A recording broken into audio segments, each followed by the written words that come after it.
Presented by higher Korwa. बचपन से मैंने एक जगह की बहुत ही डरावनी कहानियां बार बार सुनी हैं कि इस दुनिया में एक ऐसी जगह है जहां बड़े से बड़ा शिप, हवाई जहाज उस जगह के पास आते ही गायब हो जाता है और उन सब का आज दिन तक कुछ पता नहीं चल पाया। फिर जब मैंने थोड़ा सर्च किया तब समझ में आया कि ये जगह कहाँ है और इस जगह के रहस्य क्या हैं। आइए आज मैं आपको बताती हूँ इस जगह के बारे में जो कि प्रसिद्ध है बरमूडा ट्रायंगल के नाम से।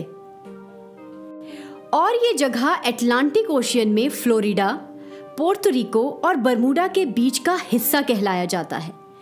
बरमूडा ट्रायंगल के बारे में कई महान लोगों ने बताया, जैसे क्रिस्टोफर कोलंबस ने अपनी एक किताब में 1492 में हुए उनके साथ एक एक्सपीरियंस के बारे में बताया कि जब वो वहाँ से गुजर रहे थे तो किस तरह से वहाँ अचानक मौसम में बदलाव आया, समुद्री लहरें उठी और बिजली गरजने लगी और साथ ही उनके कंपास ने भी काम करना बंद कर दिया। अब आइए आपको 1872 की भी घटना बता दूं। मेरी सेलेस्ट, इस घटना को बरमूडा ट्रायंगल से जुड़ी सबसे रहस्यमय घटना कहा जाता है। मैरी सेलेस्ट नाम का जहाज जिनोवा के लिए चला था, लेकिन वहां कभी नहीं पहुंच पाया। बाद में ठीक एक महीने के बाद 5 दिसंबर 1872 को अटलांटिक ओशियन में ये जहाज सही सलामत पाया गया, लेकिन जहाज में कोई भी इंसान मौजूद नहीं था। जहाज में खाने की टेबल लगी हुई थी, लेकिन कोई खाने वाला नहीं था। ये टेबल कब, किसने, क्यों सजाई, किसी को पता नहीं, और सब लोग कहाँ गायब हो गए ये रहस्य ही बनकर रह गया। उसके बाद बहुत से लोगों ने बरमूडा ट्रायंगल में उनके साथ हुए अजीबोगरीब घटनाओं के बारे में बताया। कभी अचानक से तेज लहरों का आना, कभी कोई बवंडर, कभी तेज बिजली का गरजना और बड़े बड़े जहाज़ों का गायब होना, और कहाँ गायब होना किसी को पता नहीं। इन्हीं अजीबोगरीब घटनाओं की वजह से इसे डेविल्स ट्रायंगल भी कहा गया, क्योंकि ये संभव है कि जिस चीज़ का कोई तथ्य ना मिले वहाँ ये मान लिया जाता है कि कोई ना कोई अदृश्य शक्ति इसके पीछे है, जिसके कारण ये सब हो रहा है। सिर्फ डेविल्स ट्रायंगल ही नहीं, बहुत सी और बातें भी कही गई कि वहाँ एलियंस रहते हैं।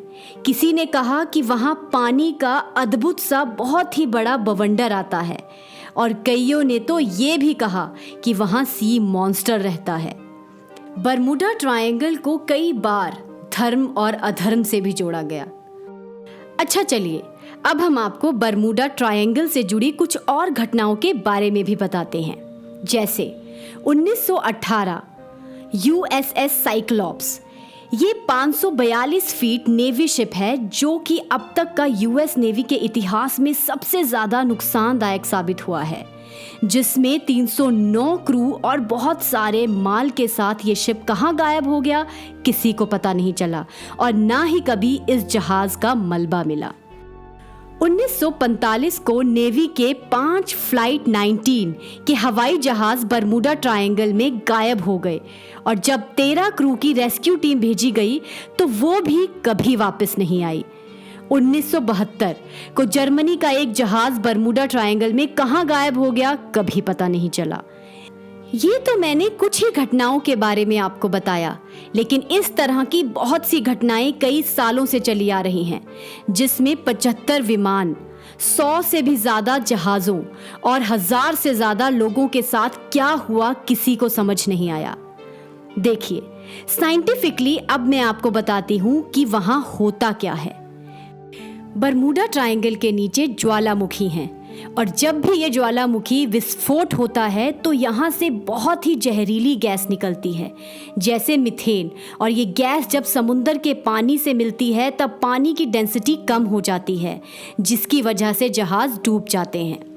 दूसरा कारण ये भी है कि बरमूडा ट्रायंगल के आसपास छोटे छोटे पहाड़ हैं, जिनमें तेज हवाएं टकराती हैं तो एक अजीब सा पानी और बादलों का बवंडर बना देती हैं, जिसके कारण हवाएं और समुद्री जहाज उसकी चपेट में आकर डूब जाते हैं। हेक्सागोनल क्लाउड, हेक्सागोनल क्लाउड कोई छोटा मोटा बादल का टुकड़ा नहीं, ये 50 किलोमीटर तक फैला हुआ बादल का घेरा है, जो कि रिसर्चर द्वारा सैटेलाइट से देखा गया। और ये हवा में एक बॉम्ब विस्फोट के जितनी शक्ति रखता है, जिसके साथ 170 मील प्रति घंटा की रफ्तार वाली हवाएं होती हैं। और ये हवाएं और बादल मिलकर पानी में मौजूद जहाज़ों से टकराते हैं और उन्हें नष्ट कर देते हैं। अब जब ये हवाएं जहाज की डायरेक्शन के ऑपोजिट होती हैं, तो जाहिर है कि इतनी तेज रफ्तार हवाएं जब क्लाउड से मिलेंगी तो बड़ी से बड़ी चीज को नष्ट कर देंगी। और जब ये हवाएं उसी डायरेक्शन में होती हैं, तब जहाज़ों को उन बादलों के अंदर से इतनी तेजी से बाहर फेंकती हैं कि उनकी रफ्तार लड़ाकू जहाज से तेज हो जाती है, जिसे बहुत बार टाइम ट्रैवल कहा गया। लेकिन टाइम ट्रैवल जैसा कुछ नहीं है, ये हेक्सागोनल क्लाउड द्वारा हुई हलचल का एक परिणाम है। आप सबको ऊपर दी सारी इंफॉर्मेशन से पता चल गया होगा कि ये सब घटनाएं साइंटिफिक कारणों से होती हैं, ना कि किसी अनोखी शक्ति से। जब तक हमें किसी भी चीज़ का कोई ठोस तथ्य नहीं मिलता, तब तक हम कुछ भी मनगढ़ंत कहानियाँ बनाते हैं और विश्वास करते हैं, क्योंकि कहानियाँ सुनना किसको अच्छा नहीं लगता। तो आज इन ठोस तथ्यों के साथ हम भी बरमूडा ट्रायंगल की मनगढ़ंत कहानियों से निकलकर सही रीज़न को जान पाए हैं। ऐसी और इन्फॉर्मेशन के लिए चैनल को सब्सक्राइब करना ना भूलें, और इन्फॉर्मेशन से कुछ क्लियर हुआ हो तो लाइक और शेयर ज़रूर करें।